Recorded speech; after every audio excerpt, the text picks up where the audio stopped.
A lot of people with childhood PTSD were fed a steady diet of denial. Bad things were happening, and even if the parents weren't doing the bad things, they were incapable of noticing that something was terribly wrong, and they didn't protect you, and that would have injured your ability to see things now as they are, to read the room, to understand where people are coming from when they say one thing but do another. And denial may have trained you to express your wishes and then be surprised and angry and confused when other people don't honor what you just asked for. My letter today is from a woman I'll call Caroline, and she writes, "Hi, Anna. I'm 29 years old and currently hold a good job, and I'm living comfortably on my own with my dog and 2 cats. Okay, I've got my fairy pencil. I'm going to circle things I want to come back to on a second reading, but let's read through Caroline's letter and see what's going on." She says, "I'm the youngest of 5 children, with my sister being the next one up from me, and she's 8 years older than I am. I also have 3 brothers, 2 of whom suffer from various mental health problems. The third is in a federal prison with a 30-year sentence for being involved in online material that harms children." I changed the words there for the sake of everybody on YouTube, but I think you know what I mean. Okay. "What memories I do have of my childhood were not entirely happy. My father worked a lot and was absent when it came to extracurricular activities that we kids were involved in, but he was also loving at times. I was a big daddy's girl and still consider myself that today. My father is a very charismatic man, but I think he has narcissistic tendencies. It's still hard today to see my father in a bad light and to criticize his character. My mother was caring but often stressed out due to finances and the care of the house and us kids, as well as holding a part-time job, and most of my memories of my parents were of them fighting. My dad had major anger issues and would often destroy walls, doors, or objects. Yeah. Neither him nor my mother truly abused us except the occasional whipping or spanking. I spent a lot of my childhood in fear of my father's angry outbursts, and I did all I could to please him and make his life easier. I was a difficult child, in my opinion, in that I was argumentative and fought a lot with my mother, which would cause arguments between my parents. I'm not sure, I think that's a big deal, okay. I'm not sure when or at what age it started, but my oldest brother, the one in prison, abused both my sister and me, though I only recently found out about my sister. I was told by my mother that she walked in on my brother abusing her, and my father beat my brother in hopes that would not happen again. My parents didn't know the abuse he inflicted on me until I told them about 6 years ago. Yeah, all that time you didn't feel like you could. I get it. And 6 years ago when he got arrested, I often felt emotionally neglected as a child and alone. Yeah, you were. We moved a lot when I was young, so I never truly established lasting friendships. My parents divorced about 5 years ago after 40 years of marriage due to my father's infidelity with a woman 20 years his junior. That woman is still his, quote, partner today, though he's happy and the calmest I've ever seen him. It hurts to know that she is so much more a priority to him than us kids ever were to him. I could go on with examples, but this is not about their relationship. His complete 180-degree change has made it more difficult to keep the idyllic image of my father intact. He no longer believes in religion, and so his hypocrisy, because there was a part of the letter I didn't read just for length, that it was very strict religion when she was a kid. He no longer believes in religion, and so his hypocrisy has really screwed all of us kids up, considering we had to be the perfect pastor's kids growing up, and we weren't, or we would be punished. Off topic, but his lack of empathy, love, or attention to our family dog, and hatred for cats was always a sad part of my childhood. I relate to that, Caroline.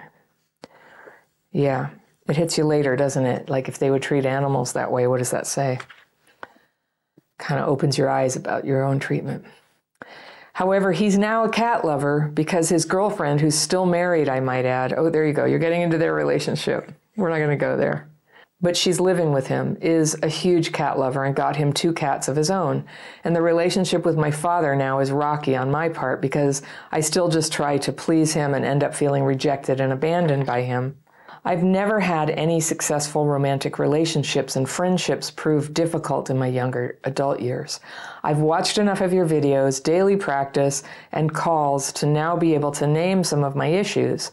However, I still can't seem to fix myself no matter how hard I try, no matter how many self-help books I read or listen to, and no matter how much my family members try to encourage me. I'm at the end of my rope. I feel like I'm in a room filling up with water and I'm trying to suck whatever oxygen is left to survive. It's quite an image.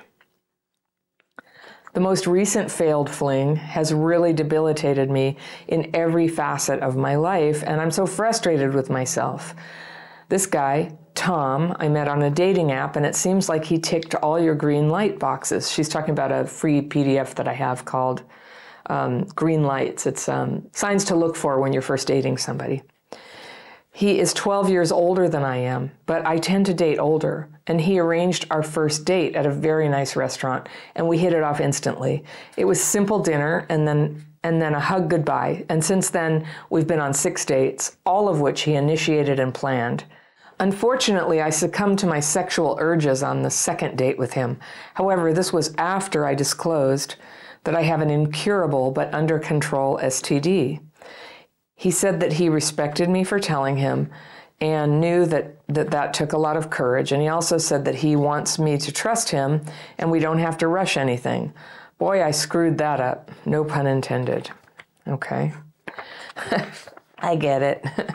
I noticed since talking with him over the past month that he's not a big texter or communicator. But I chalk that up to his age and his personality. I didn't think much of it since he always reached out to me to see if I wanted to get dinner or go somewhere, even if it was after 2 days of silence. Well, fast forward to last Wednesday, he texted me saying, "Hi, my LA buddy is in town this weekend, so I'll be hanging out with him, but would you like to go out to dinner with him and his girlfriend next week? She gets in on Monday." And I replied with, "Sure, that sounds fun. Just let me know what day you guys decide." And he then liked the message. And I didn't hear from him again until Friday when he asked if I was free to grab dinner that evening, which was unexpected, but I agreed. We had a really nice evening and I could feel I was starting to really like him, but I was saving the "what are your expectations" talk for the next date. But it's like he could smell it on me. The next day, Saturday, we didn't talk much since he was hanging out with his out-of-town friend and his brother. And he did send me a selfie of all of them hanging out, which I replied with a nice sentiment. And we had a really brief small talk. And then out of nowhere, complete radio silence for 3 days. Until I broke that silence with a text and said simply, "Hi, how are you?" With which he replied 3 hours later saying, "Hey, sorry I missed your last text the other night. I'm cool. Just getting ready for family coming and stuff. How are things going with you?" And per my dad's advice, I like that your dad is helping you with this. I just replied with, "I'm doing well. Looking forward to seeing my family tomorrow.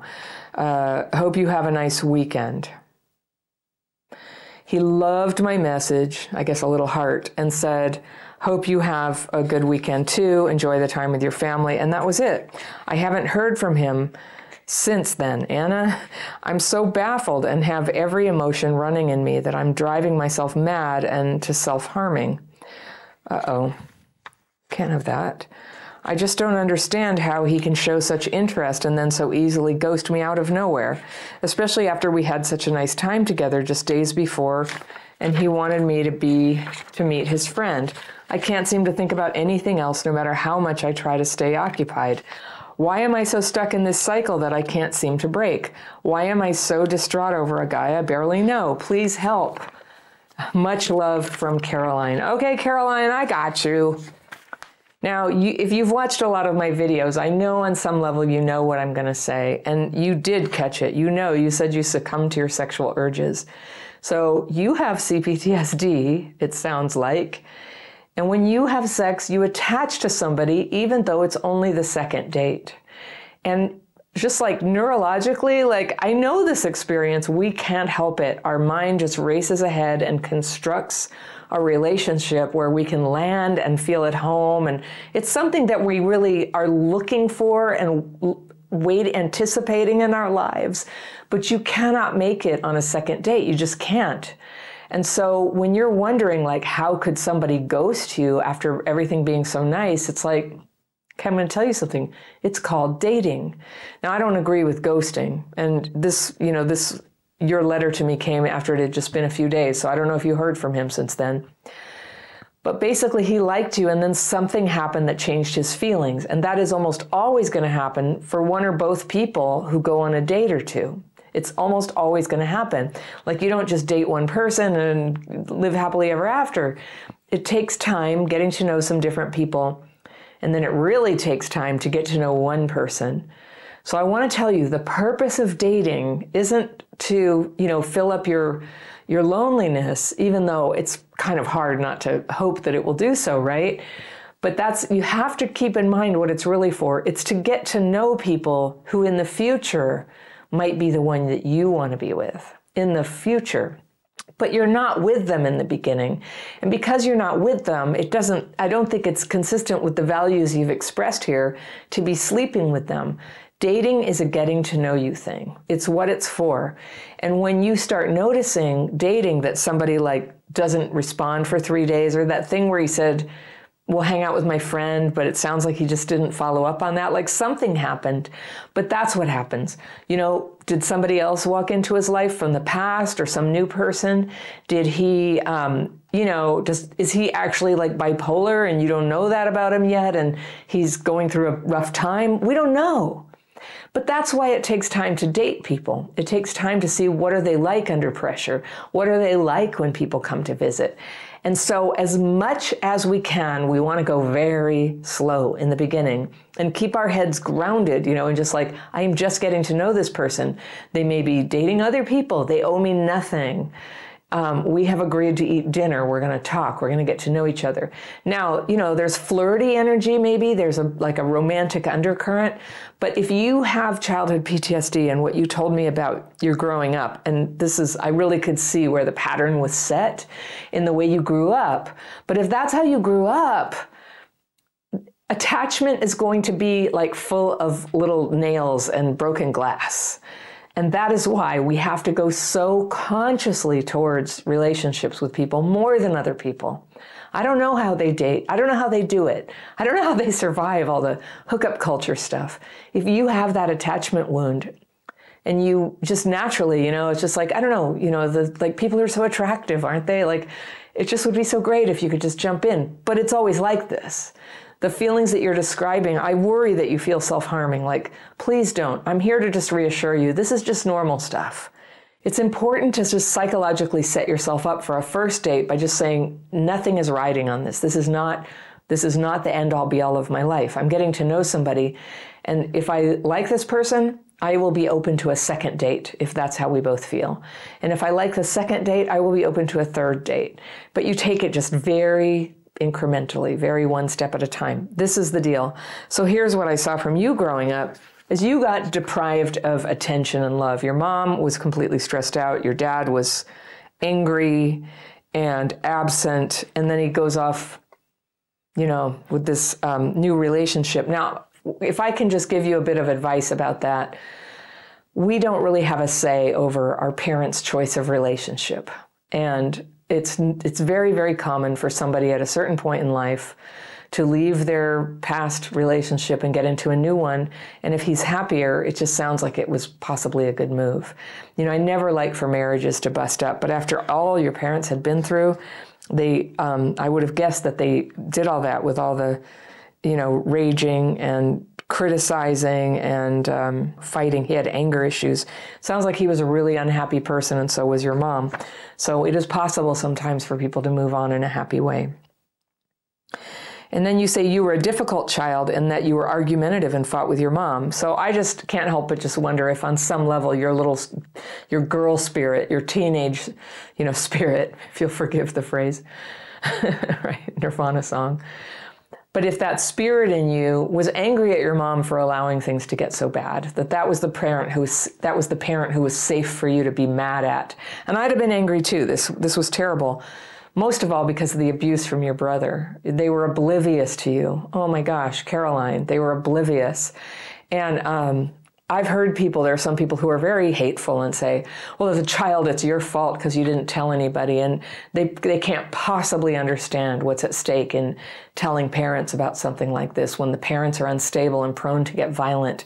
As children, we often feel like we have to protect fellow siblings, even the abusive one, from abuse that could kill them. We feel like we have to protect the marriage from, we take on this responsibility. It's natural, it's normal. No one is to blame for how they handle something as a kid.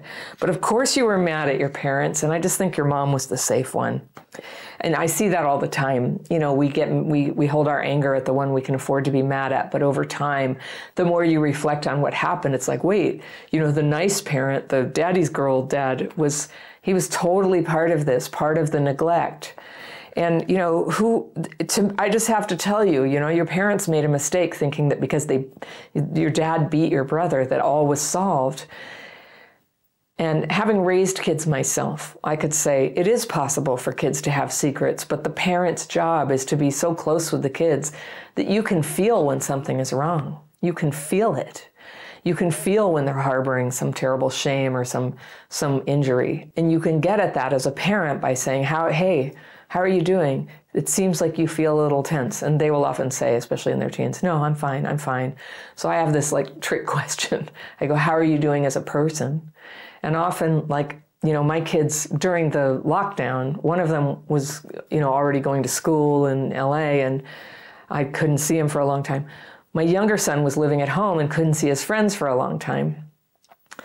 And at the age of 16, that's just the worst thing. So we became best friends, and I would ask him every day, how are you doing? And I was concerned. He'd go, fine, I'm fine. That's just always his default answer. But I can still get him to open up a little bit when I say, oh, good. How are you doing as a person? And then I have some more trick questions, and I go, what was the hardest thing for you today? Mine was this. What was your hardest thing today? And then he'll think about it and he'll tell me, and I go, what was your best thing? And I know those are they're almost so trite, they're Hallmark cards, but they work. So for anybody who's a parent, it's connect with your kids so that you can actually have a gut feeling for how they're doing. Now, if your parents had CPTSD, and why do I think they did? Because they often do if they were engaged in all the fighting and, raised kids one of them in prison. That's often what's been going on generationally. So if that's the case, they're probably not that tuned into the kids, or they weren't. And when you say your dad, he can't seem to tune into you now, and he just loves the cats and the new girlfriend, it sounds to me like he's enjoying the opportunity to have more love and connection in his life, but so far anyway, he can't deal with what he did and failed to do. So far he can't. And my experience with that is that confronting them about it doesn't tend to go well. It just doesn't tend to go well. The most important thing is that you face how you feel about it, and you have the opportunity to talk about, write about, work on a healing path around it. Because there's what happened, and some, old traditional approaches to healing are all about, oh, you talk about what happened, you talk about what happened. Well, when it's of this caliber, it's so terrible, right? That talking about it is so re-triggering. You don't have to talk about it forever. You can start to work on the symptoms it's causing, and that's what you're describing right now, is not having very clear boundaries about, first, what do you want in a relationship? What do you want? And then only dating people who meet those criteria, and giving the dating enough time and oxygen and open communication to find out, are they on the same page with you about what you want? Just because a guy is really nice to you and interested in you and calls you for several dates doesn't mean that he's interested in the same end result for that relationship. And so everybody gets to want what they want, and our job is to have communication with them. So you might want to take my dating course. You were saying you did the daily practice and the calls and stuff. Come take the course. You know what else? Come be a member. And when you're a member, you get access to all my courses, but we have that community where a whole bunch of other people are going through similar things and people support each other. And I can't stress enough, alone, we can't always make rational decisions about relationships. Together, we can. And if you were to be in our membership community in the secret Facebook group, somebody will say, I don't know what to do about this relationship situation. There's men and women there. And people will chime in.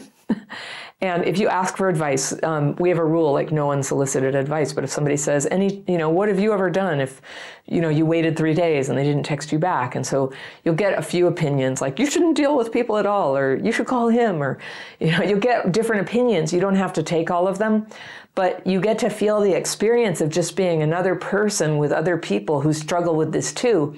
And together, you can start to kind of reason out, what are the circumstances where calling might be a good idea and people get good results? And what are the circumstances where blocking might be the thing? And what are the circumstances where you just sit and wait and see what happens? And the dating course, which you get, is part of the membership, I really spend a lot of time at the beginning going over what do you want, and then helping you identify what is your magical thinking pattern that has you skipping over the part where you know what you're getting into. That's why we end up surprised and just hurt in relationships, is, we just didn't see it coming because we were in magical thinking, which is what trauma does. So it's okay. It's not we're not bad people for having a very typical symptom of trauma. And we're good people when we start working on it together with other people so that we can, get real, just get real. It's totally possible to have a happy and loving relationship. And it definitely helps when you don't spend a whole bunch of time, a bunch of dates, a bunch of years, right, with somebody who isn't into you. And the thing is, when you're in a relationship that's kind of dreadful and hurtful and always disappointing or even demeaning to you, it takes something away from you. So if you have 5 of those relationships, it's a bit of a setback. You can heal, you can still heal, but you got a lot of more work to do to sort of overcome the pattern that starts carving into your spirit, right? Growing up with an emotionally unstable parent probably taught you to focus on their feelings and their expectations of you at all costs. Kind of like being a hostage. And a lot of people have to work really hard to change that pattern as adults. Because if you got really good at erasing your needs and fawning all over other people and trying to guess what they want, you are in for a hard road. But people do recover. They get their awareness back, they get their feelings back, and they begin to be able to detect what is in their best interest. The hard part is expressing that, especially with maybe family of origin people who couldn't recognize a boundary from you if they smacked right into it. When sick people don't get their way, they try to hurt you. They do. And this is when setting boundaries can be the hardest. My letter today is from a woman I'll call Valerie, and she writes, "Hello, Anna. How do I tell my own mother that I don't want to be in or attend her wedding ceremony? I've been working on setting boundaries with my mom because she's caused a lot of trauma in my life. I grew up in a chaotic, inconsistent, unhealthy household. She was in a mental hospital for about a month when I was younger. I still don't know the diagnosis because she's in denial, but if I had to guess, I'd say borderline, bipolar, or narcissistic personality." All right, I'm circling. I've got the fairy pencil. I'm going to circle some things to come back to, but let's read all the way through Valerie's letter and hear what's going on, and then I'll come back. All right, she says, "During my childhood, she could be extremely loving and fun, but I was always waiting for the other shoe to drop. You never knew what could set her off. She would throw fits and go into an impulsive rage.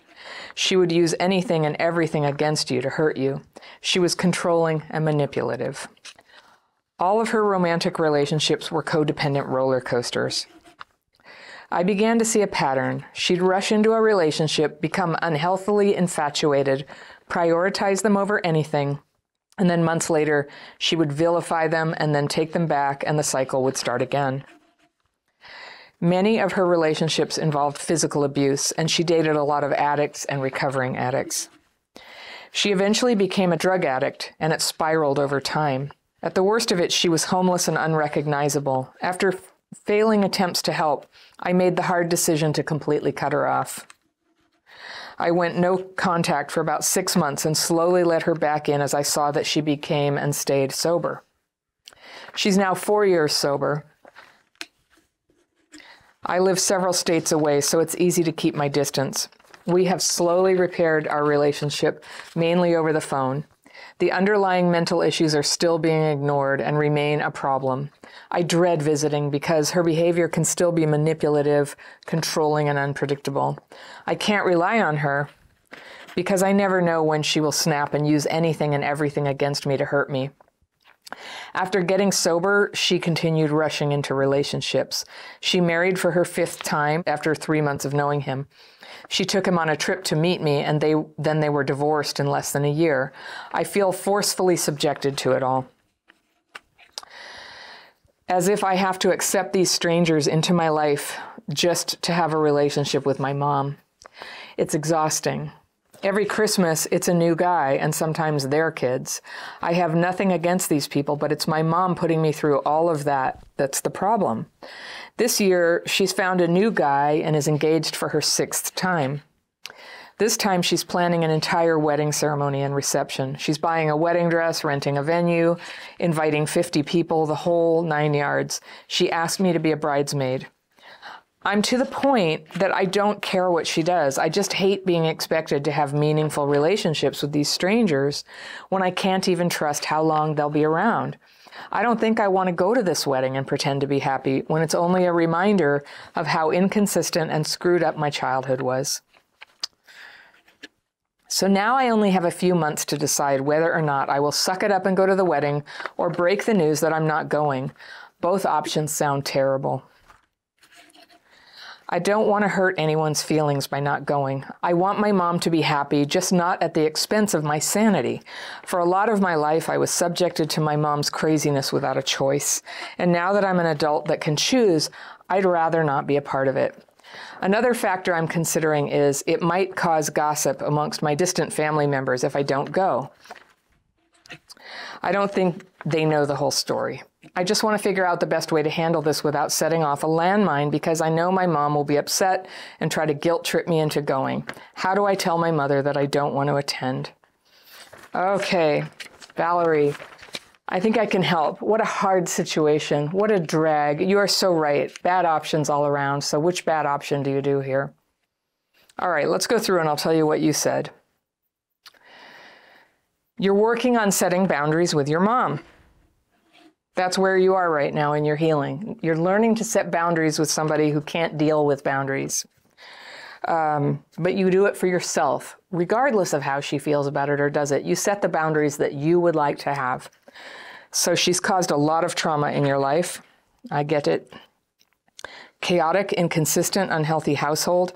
She was in a mental hospital for about a month when you were younger. You still don't know the diagnosis because you say she's in denial or whatever, but she doesn't talk to you about it. And I think that, her getting sober is very interesting, but the thing is because she's not talking openly about the difficulty or acknowledging what happened and how crazy it's been and how it looks like the same thing. Yeah, she's not there yet, but sober, that's good that she got sober. I'm just happy for her. I know, it doesn't solve your problem, but it's kind of amazing that anybody does that. And you said you were guessing it's either borderline, bipolar, or narcissistic personality. Can you have all those things? Maybe so. But what it reminds me of is the description of a borderline, and that can be really difficult. So we don't really need to know other people's diagnosis. I think sometimes it helps because then you're like, oh, it's a thing. And whatever it is, it does sound like a mental illness. It sounds like a serious trauma wound, combined with a mental illness that's a lot more than CPTSD, that's for sure. Thing is, though, people, we do know they can't help it. So I like your attitude. You seem to actually be free of judgment of her. It really is just about what you want to deal with. I'm so proud of you. I'm so proud of you. It'd be easy earlier, and maybe you had this early in your healing process, where it's very captivating to get into the whole story and try to convince somebody, like, you told me barely anything. I totally get the picture. And I just admire your minimalism with that, your lack of indulgence in the sad story. You're dealing with it as a fact of life and a problem with boundaries and what shall you do. So I love how you're handling this. I think you're doing great. All right. So her romantic relationships are codependent roller coasters. And there's a pattern. She rushes in, infatuated, prioritizes them over everything. Then she vilifies and then takes them back, starts again. And there's often physical abuse and addicts and recovering addicts. That is so rough. That is no situation for a girl, for a kid to grow up in. I'm so sorry. I'm so sorry. You're setting boundaries now. You're doing great. I understand. I've known people like this. I've known people like this, and it's crazy making. And that's why I think you're a miracle. It's crazy making, it's debilitating. It just takes away your ability to think or reason. And it just sounds like she's at large. She's not doing whatever can be done about this. You know, the thing about borderline, like bipolar, there's a medication you can take. Borderline kind of maybe, you know, narcissism, not really. So it's so sad. It just sounds like a situation that's not likely to change. I think sometimes when people with this kind of thing, like getting older, like it reduces the sex drive and hopes of having children or anything like that, and that begins to simplify the problems and not have like myriad new problems. But maybe that it might not get any better than that, but you never know. The sobriety could have an impact at some point. I'm not trying to talk you into having hope or staying connected. I'm just musing about her, trying to get a feel for this person of like, does she deserve for you to override your own boundaries, you know, to help this sixth wedding be happy for her? Actually, that word deserve, I never like it. Like, everybody deserves to be loved. Everybody deserves to be treated well. Most of us have to do with a lot less, and that's just how it is. We are not always in a position to fix that for other people. I would say whatever's wrong with her, no matter how much you bent over backwards to try to make her wedding happy for her, it's going to be what it is. It's going to be what it is. And so she'll have reactions if you don't go. Yes, setting a boundary for her kind of person, setting a boundary will usually set off emotional fireworks. You get to go no contact again if you would like to. That's one thing you can do. And she can do that. She can gossip about you to the extended family. Like, if they don't know you guys well enough to know what she's like, who cares what they think? They'll figure it out eventually. You know, they'll figure it out eventually. If you want to, you can talk to them about what's going on with her. If you want some kind of a relationship with them. It sounds like they're very distant though, so it just truly doesn't matter what they think. If I had a nickel for every person from afar who has a negative opinion of me, I would be rich. It's what happens when you put yourself out there. It's what happens when you have a life. It's what happens when you survive adversity, is some people cannot deal with it and they don't care to listen or pay attention to who you are, and they don't reserve judgment. But who knows, maybe your relatives are emotionally mature enough to reserve judgment. Maybe they know her well enough, even in a short interaction, to consider the source. All right.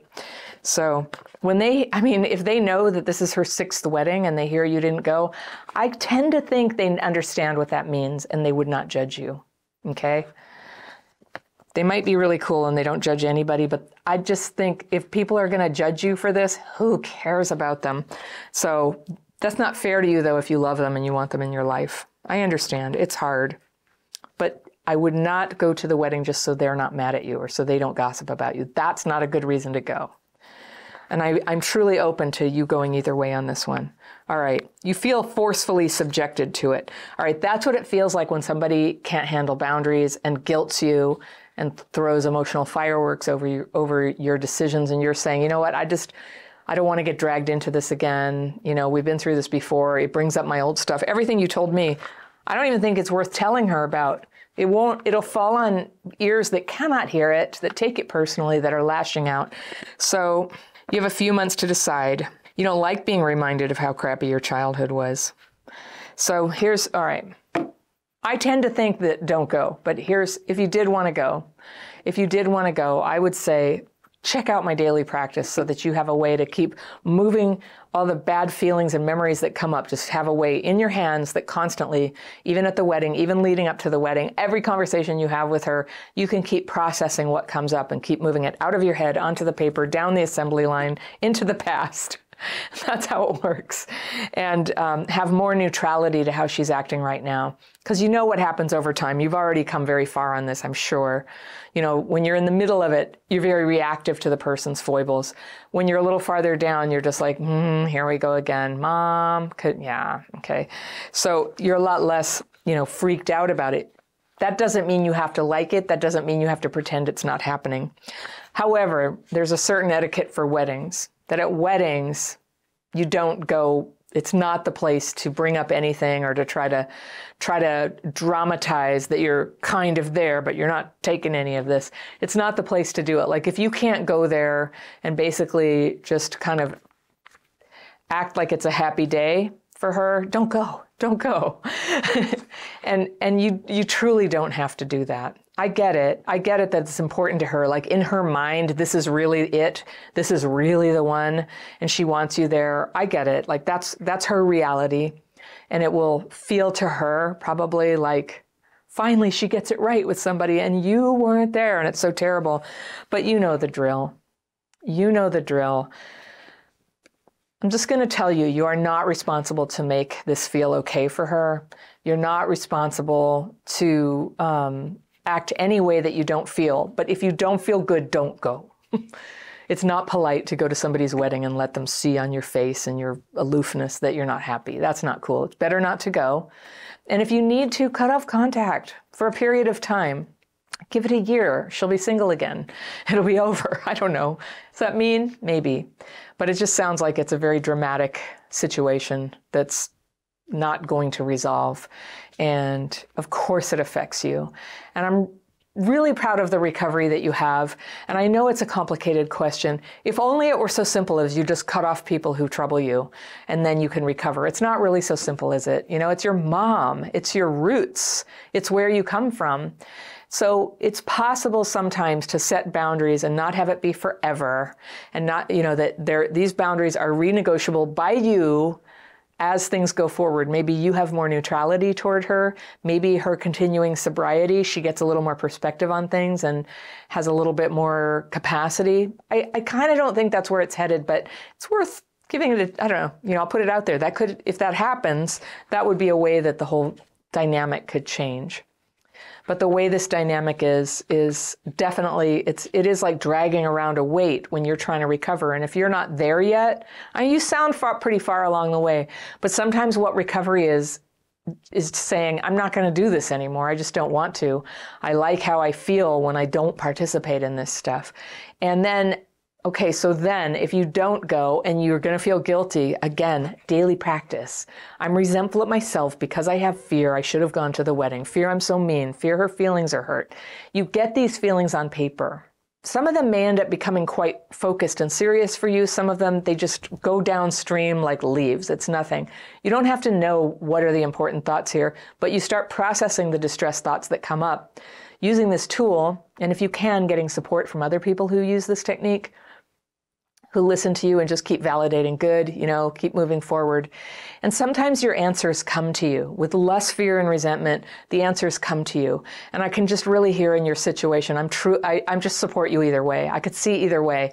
And I guess with that, I'll reassure you that whether you don't go or you do go, and and it's going to be hard either way, right? That's okay. It's okay that it's hard. It's okay that you do something regrettable. Like you can live with that too. It'll be okay if you regret whatever decision you make. So just pressure off. Pressure off now, Valerie. Like, it's okay. You've been through enough. You can play this by ear and see what you decide.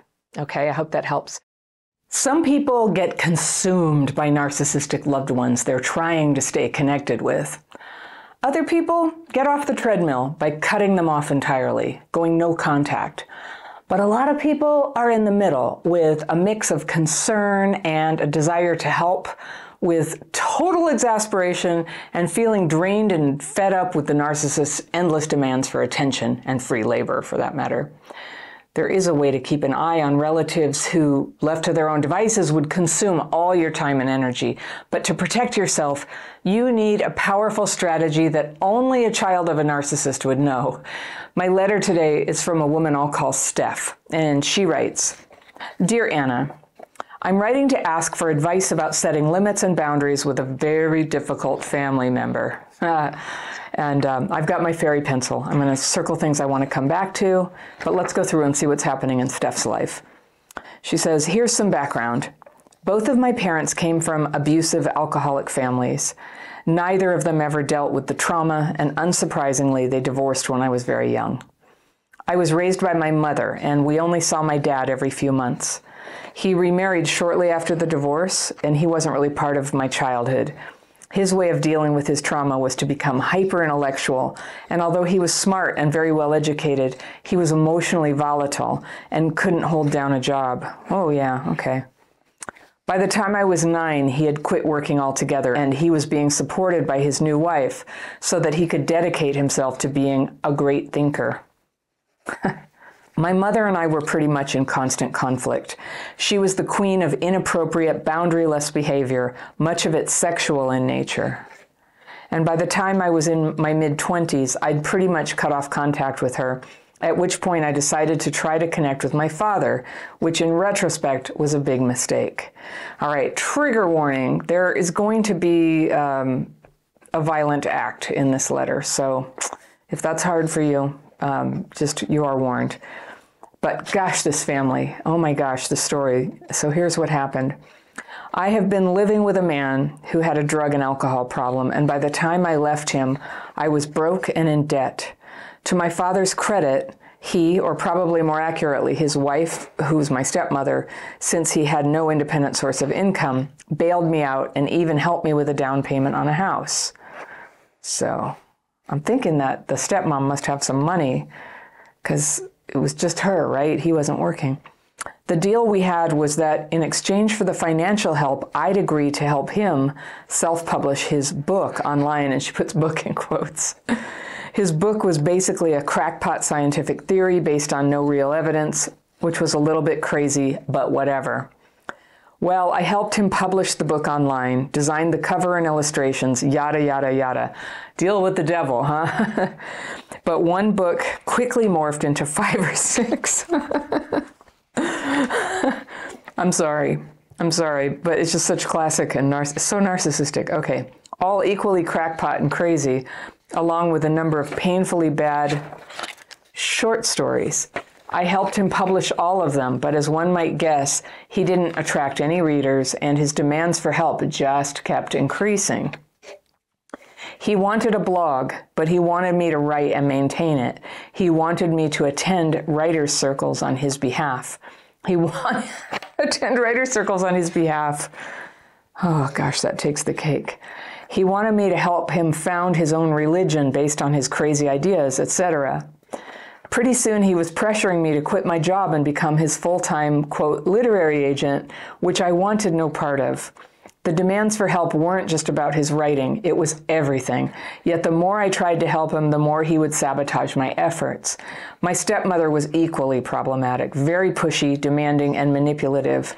There's more, but I'll spare you. Suffice to say, spending time with them became pure torture. Yeah, I'm sorry you got sucked into that. And yet you did. So I have read the letter before, so I know where this is going, but I just feel like, I think this is one of the more difficult family situations I've heard. So a few years ago, I made the decision to try to set some boundaries with them, which I totally suck at. Yeah, that's what we do. But I stuck to it. I limited my contact with them to once every few months and phone calls every few weeks. You're generous, Steph. It basically worked, but there were never-ending guilt trips and manipulative attempts to reel me in with offers of money, etc. Every time I'd go over there, it was just a barrage of crazy that would take me days or weeks to recover from. All right, that's where I step in and go, yeah, that's no good. That's no good. Meanwhile, my father began suffering from some medical problems impacting both his mobility and eyesight. Both problems were treatable, but he refused treatment, fearing that the surgeries would be unsuccessful and that he'd be left blind or in a wheelchair, which didn't make much sense because those were the inevitable outcomes of leaving the conditions untreated. So a few months ago, his eyesight took a turn for the worse, and he became distraught. I tried to be supportive. I bought him special magnifying devices and books on tape and recordings of his favorite artists so he could at least listen to music if he couldn't read. I tried encouraging him to have the surgery, but once again, he refused. His wife's reaction was, let's say, less than helpful. She decided that since he was going blind, he no longer needed any of his woodworking tools, one of his favorite hobbies, and started giving them all away. It's getting painful now. Anyhow, my birthday was coming up, and my stepmother emailed to see about getting together. I agreed. The next morning, she called and woke me up at the crack of dawn. I was fully expecting this to be a pressure call to come over for lunch, as this is her pattern. You know, get a foot in the door and then push and push and push for more. But no. And remember I said there's a violent act here. She was calling to tell me that my father had ended his life. Needless to say, I was shocked, and I rushed over desperate to read the letter he'd left for me. I don't know what I was expecting. He never had once hugged me or told me that he loved me, and I guess I was just hoping against hope that there would be some sort of kind words in his final goodbye. But instead it was basically a long justification of why his medical problems were insurmountable, including a really crazy, straight out of a psychiatric manual, pages-long diatribe about his bowel movements. It's sad and funny at the same time. He said his being disabled would make life unbearable for his wife, so he had no choice but to end his life. He ended it with, "All my love, Dad," which I guess is something. I always knew he was sort of crazy, but I didn't think he was the, "I'm going to do this to myself. And by the way, here's a play-by-play of all my bowel movements over the past month" level of crazy. I've been trying to process all this the best I can, but I can't help but feel like I hadn't set limits with him, and I'd just gone along with his craziness and demands. If I hadn't done that, maybe he wouldn't have done what he did. My boyfriend has been beyond supportive, but I'm really struggling. Gosh, I'm glad to hear you have a supportive boyfriend. So here's the current problem. My stepmother's demands have escalated to monumentally crazy levels. Yes, I believe you. I think she's basically trying to keep her feelings at bay, but she's also intent on removing every trace of my father as quickly as possible. And somehow she thinks I need to be over there every day helping her with this. Seriously, when I showed up the day that he died, her main interest was in offloading as many of his belongings as possible. I mean, the body wasn't even cold yet. That's a telling detail. Yeah. So there's something seriously missing there. Anyhow, I need help figuring out how to set limits with her. I know she's suffering, and her approach is to try to stay frenzied and busy so she doesn't have time to think about it. But I literally can't take it. She's calling multiple times every day. She wants me over there helping her all the time, and on and on and on. I don't blame her for my father's actions. I'm censoring myself. This is YouTube after all. I mean, without her, he probably would have been living on the streets decades ago.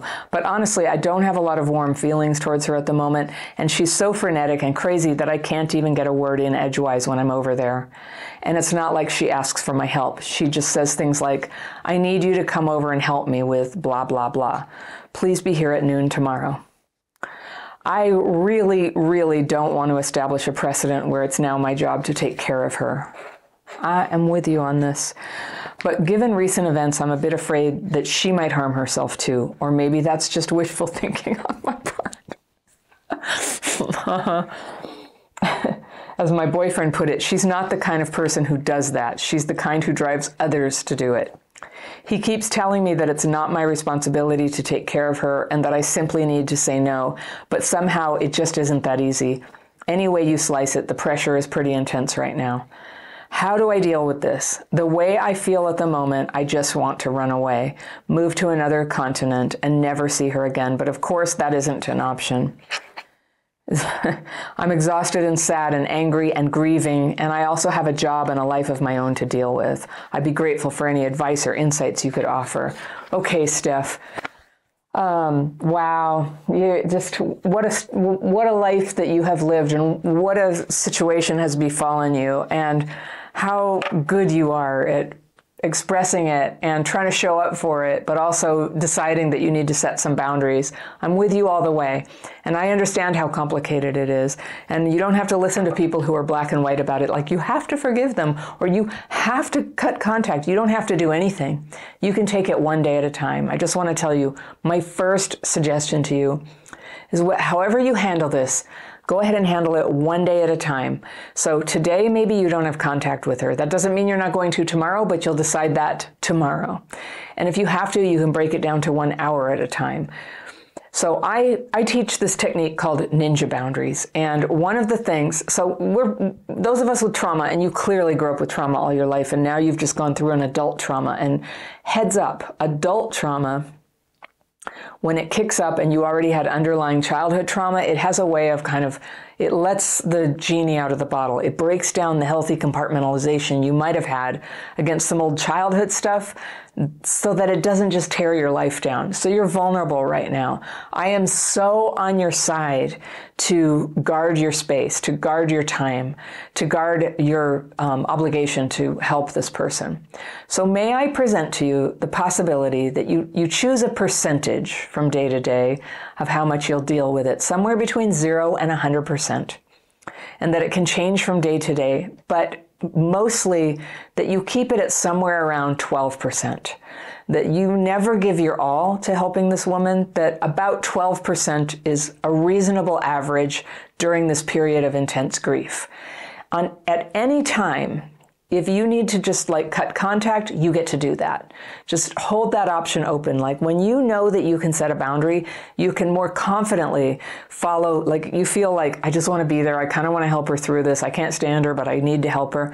Okay, so that's one of your wants. And one of your wants is also just not to lose yourself in the process and get so dysregulated that for days you're wrecked. So to balance those two things means the most important thing you're doing is setting limits on how much time and openness you give to her. So she talks all the time. It sounds like, it's sort of a never-ending monologue of demands and things. And so that would be hard to deal with. Your boyfriend sounds very tuned into this. I basically defer to him if he's the outside perspective who says, you get to say no, you get to cut him off. He's right. You do get to do that. But right now you're having trouble coping with the guilt. And I don't think that when part of us wants to stay connected to difficult people, it's not just because of guilt, it's because of love. It's because of a good part of our humanity that recognizes a person who's in need, and it's hard for us to walk away and leave them like that. Like, that might be part of your gift, in fact. That might be what's special about you. But when we have gifts, we all have gifts, we must not abuse the gift. And that's what happens. People who have that gift of compassion for others, not everybody has it, but you might. Maybe you have a gift of organization that can kind of help her right now, maybe. But if you abuse that gift, you could burn it out and it won't be there for the rest of the world, which is who it's for. It's for the world. It's for you to use throughout your life, and you don't want to burn it out. You don't want to damage it and make it full of negative associations, or learn to distrust yourself so that every time you actually want to help somebody, some old feeling of yeah, but remember what happened? I totally lost all my boundaries and the person got abusive towards me. So we don't let that happen. You're guarding your gift, and you're measuring out your gift in little amounts, a little cup of help, so that maybe, for example, just to let her know, hey, I hear that you're in trouble. I'm going to help you a little bit. I got other stuff going on. And because both your dad and his wife proved to be so insensitive to other people's needs and boundaries, it doesn't really matter that you explain yourself really, but sometimes they're more respectful of somebody else's needs, like a job or a hypothetical male figure. He said that I have to show up at this, so I can't come this afternoon. I'm in favor of making things up if you have to stay out of conflict and deep conversations with people with whom deep conversations are not going to go anywhere. I can tell from what you said.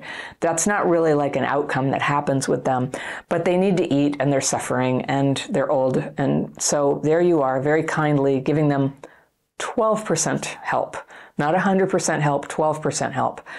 And gradually maybe cutting that down to very little. Because now that your dad is gone, she's not really your stepmom anymore. How about that? So you can phase out that relationship if you want.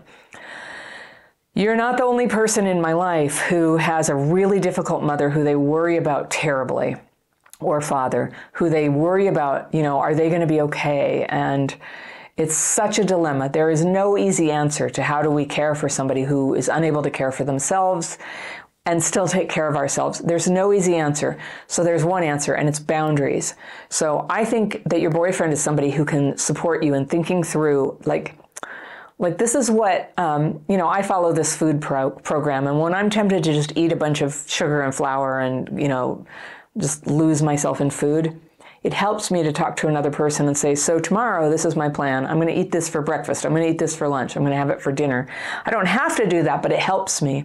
It helps me to sort of make conscious and, express my intention to eat within certain boundaries. You can do that too about your time. And it doesn't mean you can't screw up or decide to change the plan. You get to do that. But telling another person, it just sort of adds some ballast to your intention to have boundaries around her. So remember, at any time you can turn up, let's say she has to be hospitalized and it takes half a day. You can decide to do that. But then I want you to check in with yourself about how did that feel? Are you still in a good place with that? Or do you need to now bring your boundary back up to stronger level so that you're not spending all your time? We just really hope that we don't have to be the only person on the planet Earth that somebody difficult has to rely on. And the fact is there's usually, the state will do it eventually. And some people have had to allow that to happen, that a local government or the healthcare system take over, because the abuse is so severe and it serves no one if we get emotionally destroyed in the process. It serves no one. So I think it's very nuanced. I think some people are too quick to just say, cut off contact with anybody who's difficult for you.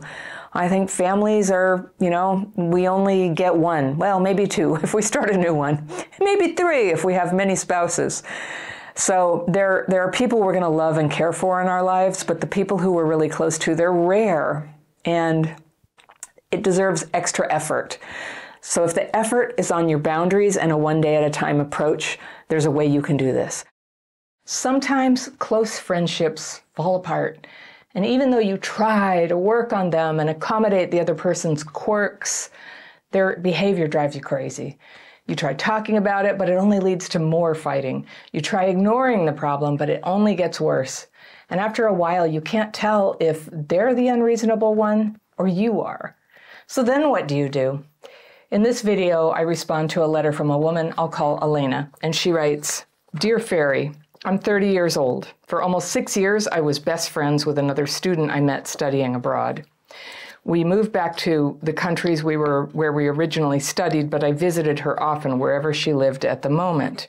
All right, I've got my fairy pencil. I'm going to circle things I want to come back to on a second reading, but let's see what's going on with Elena. "We kept in touch on a daily basis, supported each other in difficult life situations, and shared everything with each other, despite the geographical distance. Later, some problems in our dynamic manifested. One was the different lifestyle. I'm happily married. I've been going to therapy for 4 years, and I had a stable academic career that I recently left for a new project. Meanwhile, all of this happened.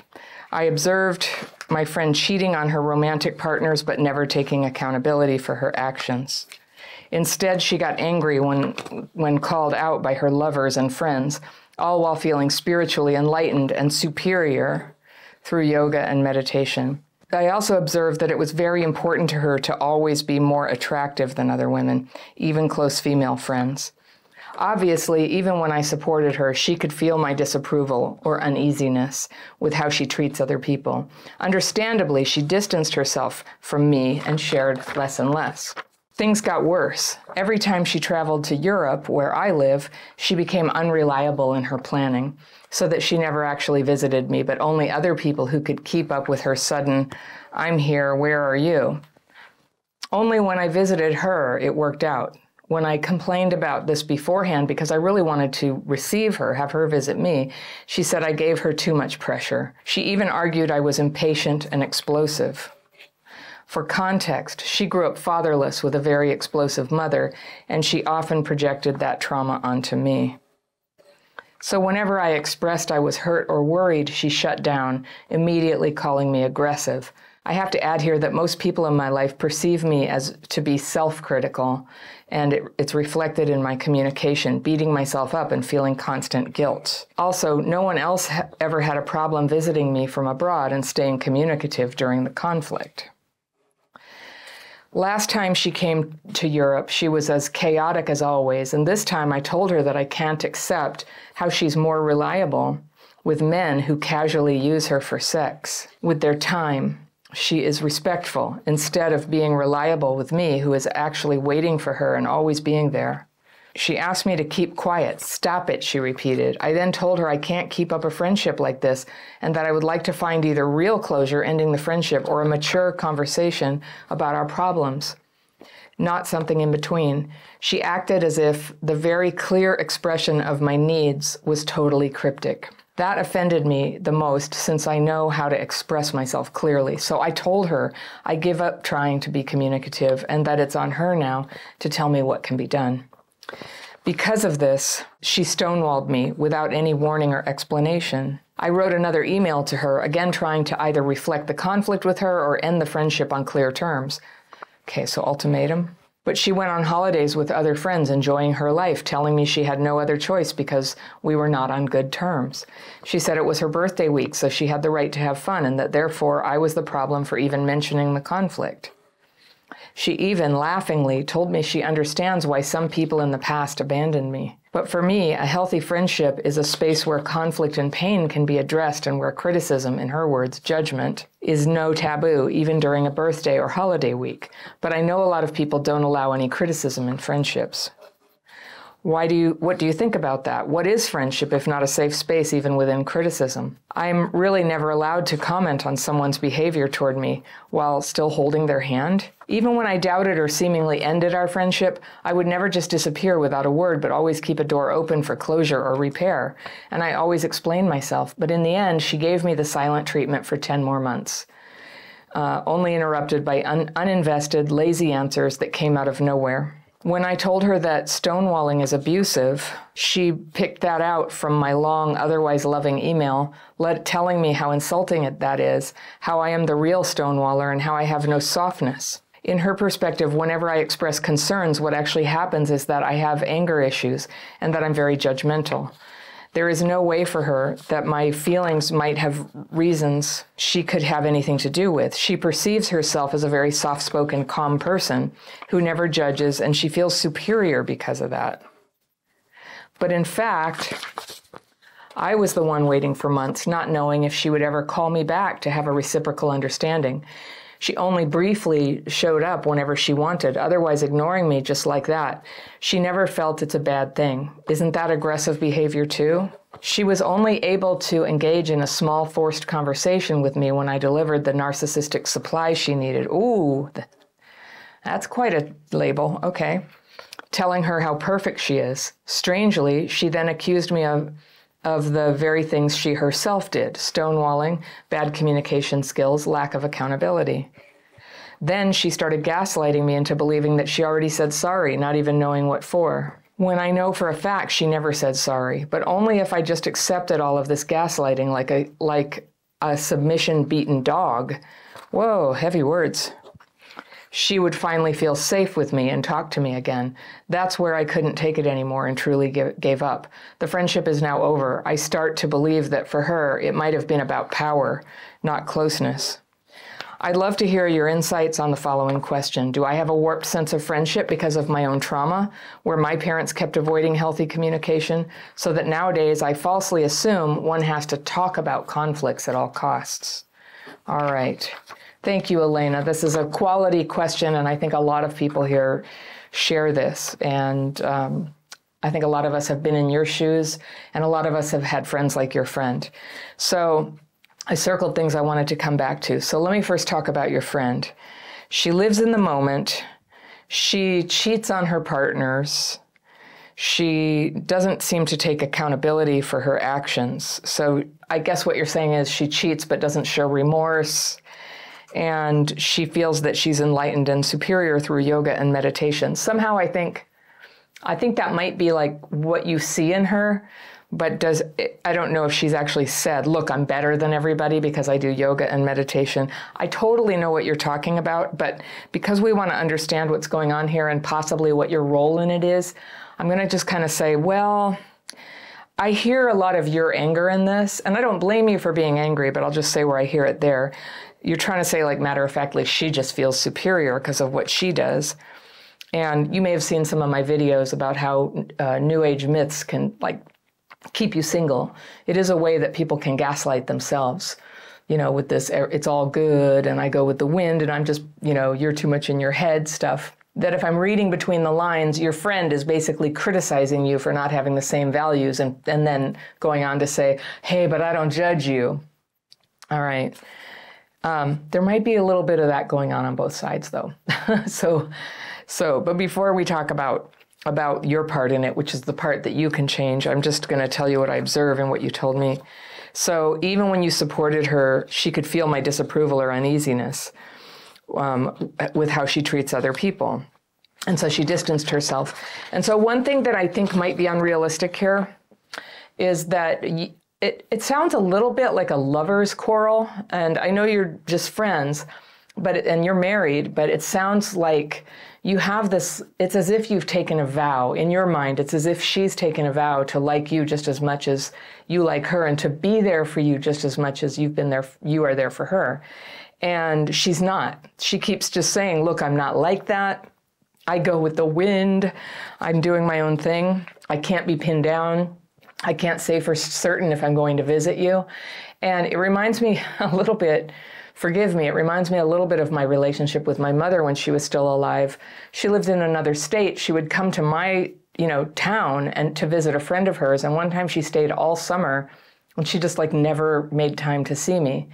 And I'll just tell you for me, I won't project, but I'll just tell you for me, I really disapproved of what she was doing. She was drinking heavily. She was on drugs. She had this little entourage of young people who I think were drug dealers, and I was really judgmental about it. And I felt let down. My sister was having a baby that summer, and we were throwing a shower, and my mom showed up late and drunk. And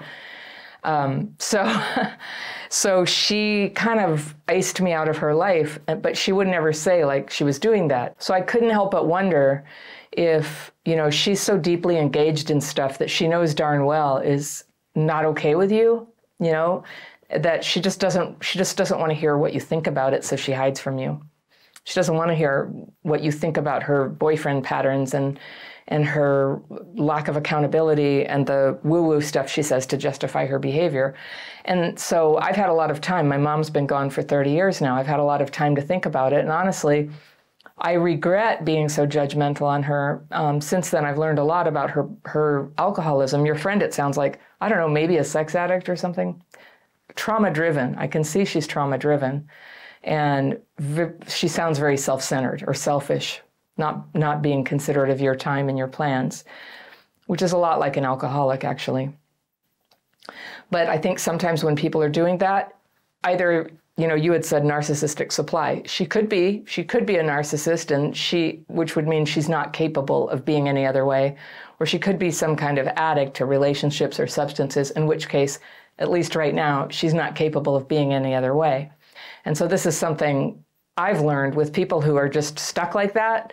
It's just like a huge waste of energy to have this vision of how they should be and how a reciprocal relationship would be, and to hold on. And we talk about this kind of romantic relationship dynamic often, of where, how many letters have I gotten from people who were quite in love with somebody, they got together and gradually realized that person was incapable of giving back anything like love, commitment, consideration, but the bond continues. And so sometimes traumatized people, and at the very end, you tip your hand that, yeah, you had had some stuff here.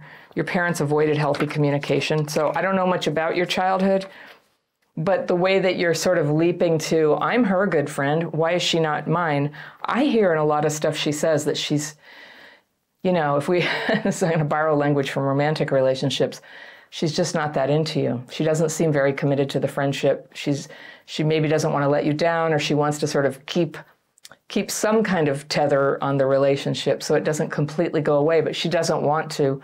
She doesn't want to look in the eyes of somebody who sees what she's doing. So that's what I see is going on.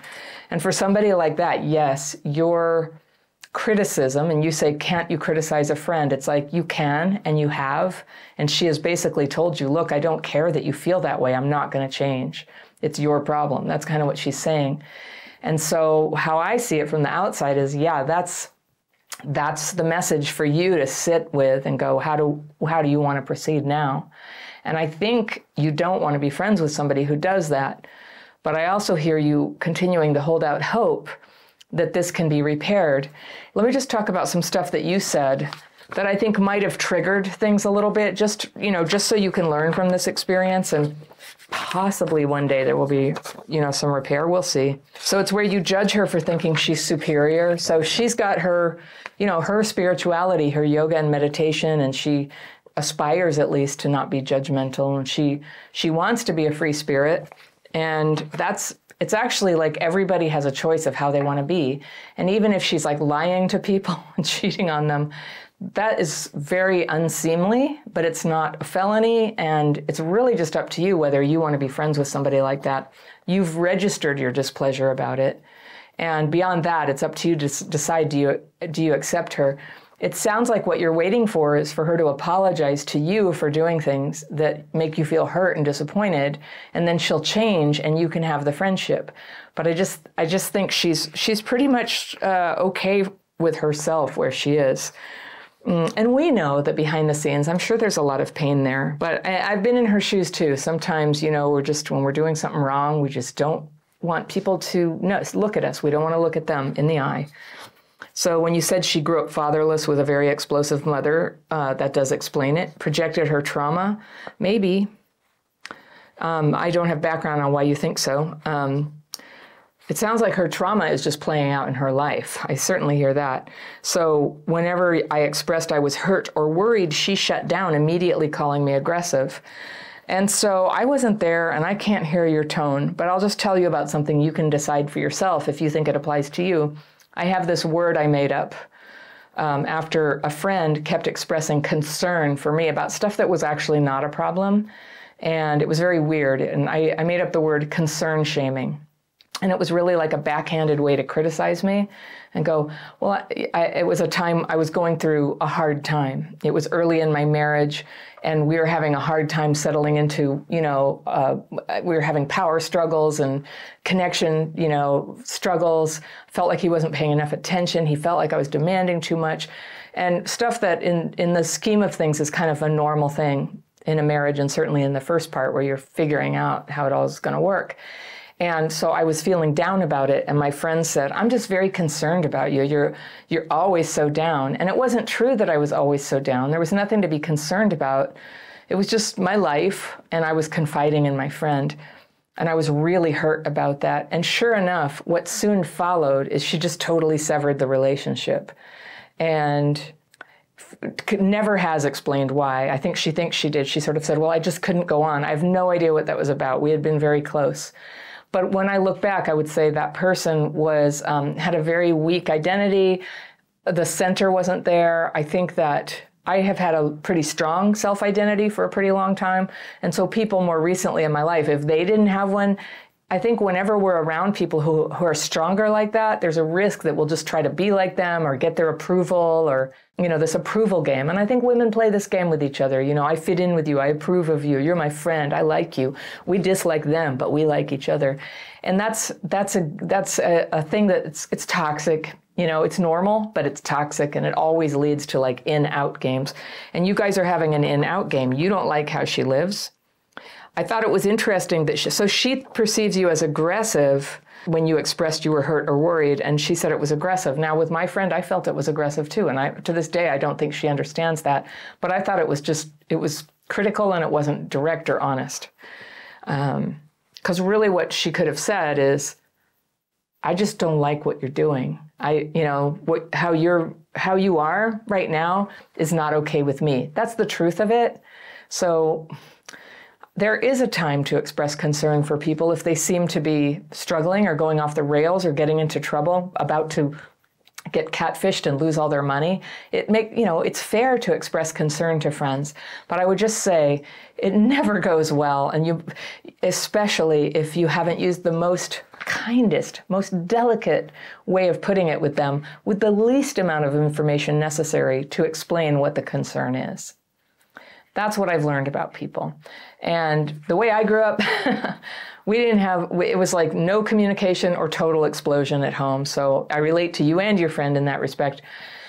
I didn't know right away. So that often happened to me too, where I would be sort of just trying to creep along and not have to make too big a deal about things that I didn't like or didn't agree with. And then one day, boom, I'd flip and blow up. That's how a lot of female friendships have ended in my life, especially before I learned how to heal. And when I started healing, I think that I stopped choosing women friends who matched, and male companions who matched where I was in my healing at that point, which is not very far, not very able to be comfortable in my own skin and know what my boundaries were and be able to state them gently and not be angry when somebody couldn't deal with my boundaries. There's nothing to be angry about. It's just time to go. That's all. That's all. So we can start to have acceptance and more peace in our hearts about how people, they just don't really conform to what we want or expect. You have a choice about whether you categorize how you would like her to be as a want or as a need. And you talk about needs, but not everything is a need. I would encourage you to use that need word very sparingly, because it's a lot of pressure on a friendship to try to make them meet your needs. I would call it boundaries, just like I have preferences. I don't like to hang out with people who are dishonest with others. You don't even have to tell them that. You just have to know that for yourself, right? When you go ahead and go, you're being dishonest, I mean, you have a long friendship, so that's fair game. But once you say it and they reject it, it doesn't make sense to keep telling them. It's really just, kind of beating a dead horse. They have the information, and if you remember how hard it is to be criticized, it comes, just even a small thing like, you'll remember it all right. You'll remember it all right. And she does not have an obligation to change for you. She's not accountable to you in the kind of life she lives. So some people hearing this, that may come as shocking news, but it's true. There are some relationships where people are accountable, parent to child. Parents are definitely accountable to take care of their children well, and spouses. And then depending on the level of commitment made in a non-marriage relationship, we make promises for a reason to each other. And we're expected to keep those promises. Friends are generally a strictly voluntary arrangement, and people change and evolve. The thing about traumatized people, they can change quite a lot for the better and for the worse. So I think that's what you're seeing right now. And the friendship isn't working anymore because of the way you're growing apart. You've gone this very stable route. She's gone this rather unstable route. When you tried to express yourself clearly, you gave her an ultimatum, and she had said, stop it. She asked you to keep quiet. She didn't want to hear your ultimatum about either work this out with me or let's end the friendship. So I just want you to be aware, you get to have that ultimatum, but if you really, don't make threats you don't intend to carry out. An ultimatum is a threat. I'm going to end this friendship unless you comply with what I'm saying I need from you. And she's not doing it. So she's giving you her answer. And finding real closure, I think that closure word is pretty misleading. When you're dealing with somebody who's non-communicative or outright abusive or, doesn't want to talk to you, there is no closure. Closure is to stop having contact, to let go. You're very strong, and you can heal around that hole in your life that is left when somebody you were close to leaves. It's painful. It's called loss. But closure doesn't always require more conversation. It sounds like you guys have had conversation. I've met people where somebody abandoned them very close to a wedding they were supposed to have and never spoke to them again, and they never knew why it happened. That would be something where a person deserves closure and could ask for it, but I'd still say, oh gosh, proceed with caution. A person who would do that to you, this could be emotionally quite painful, dangerous, unstable, harsh, an invitation to get depressed. But I understand the need for information. You have information. You have talked about your conflicts with her. You're saying a healthy friendship is a space where conflict and pain can be addressed and where criticism, or what she calls judgment, is not taboo, even during a birthday or holiday week. Yeah, in a healthy friendship, but that's not what you have. So there it is. You just don't have that. And so that's what I would encourage you, Elena, to accept is you don't get to keep demanding that she become that kind of friend to you. She isn't that kind of friend. For whatever reason, she can't produce what you're looking for. She's not into it. She can't deal. I don't know, but the answer is no, she's not there. She's not that kind of friend. So it's good that you know what a healthy friendship is so that you can be discerning with your other friends and with new friendships that are going to form in your life. And actually getting out of a friendship that's so unhappy for you it's lonely at first, but then you know what comes? A step up.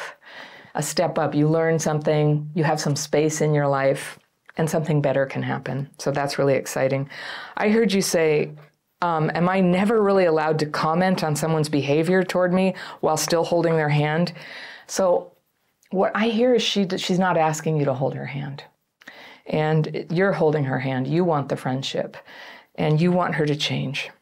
So I understand, but I don't think that's fair. I don't think that's your right, if you will.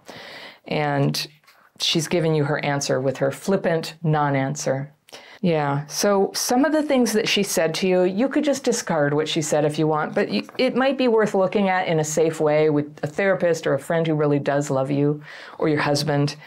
When she says that you have no softness, is that true?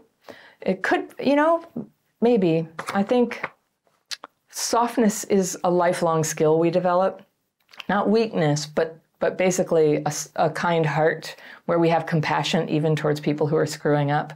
I've known such people who are really extraordinary that way.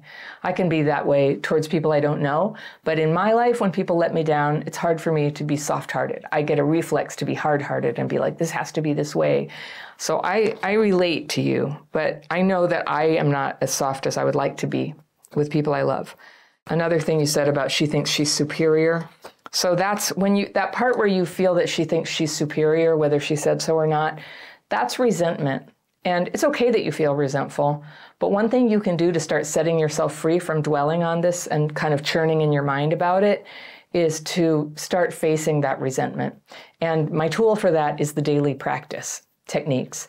And that's a free course. You can always get it down in the description section below or on my website. It's free, you can learn it, but this is the most powerful thing I teach, is a way to get the anxious and angry thoughts processed. Because with trauma, we're not very good at that. We get it processed and on paper and out of our heads, and we start to have some spaciousness in here to think, what do I want to do now? Do I even want to be friends with this person? Yes, no. We have choices. And everything can work much better when we're not driven by, this tenacious resentment about things that have already happened, that we already have no solution to. And we're told, people say, just let it go. Well, how? You do it with paper. So you can check that out if you like. When you were saying she only briefly showed up, it was very telling when you said she was very, respectful of strange dude's time who she was having some hookup with. Yeah, there you go. That could be a sex addict. And then she didn't care about you. And people who are acting in a compulsive manner like that, whether it's a personality disorder or addictive behavior, who knows? You might have a better handle on that than me, and people in the comments, I'm sure, will have opinions. But I try not to do that. I try to just say, for you, it feels like BS. It's just like right in your face that she does that, and it's not acceptable to you. And so is it aggressive behavior? No, I think it's, from what you're telling me, I don't think it's aggressive. Like, her intention isn't to say, hey, screw you. Her intention is like somewhere else, and she just doesn't care. She's basically indifferent to your feelings and numb to the effect her actions have on you.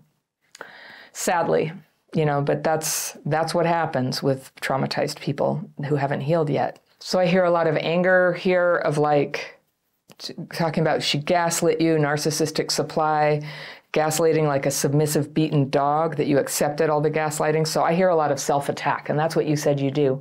People think you're very hard on yourself. Usually people who are hard on themselves are hard on other people too. So maybe she's picking that up. Overall, being hard on yourself or others is not ideal. And when we're hard on ourselves, that is resentment at self. And it's the same thing where we have this idea, I should be like this. And there's nothing wrong with having an ideal for yourself. But when it's used to just beat yourself up, it's not productive, is it? It could be counterproductive. And so the goal of healing around that, around somebody like you who is very motivated to have a good life, to get it right, to be a responsible person, to care for your friendships, to do that, then is to start releasing the fearful, resentful thinking where you think everybody should have that same ability that you have and the same goal that you have, and they just don't. Take it from me.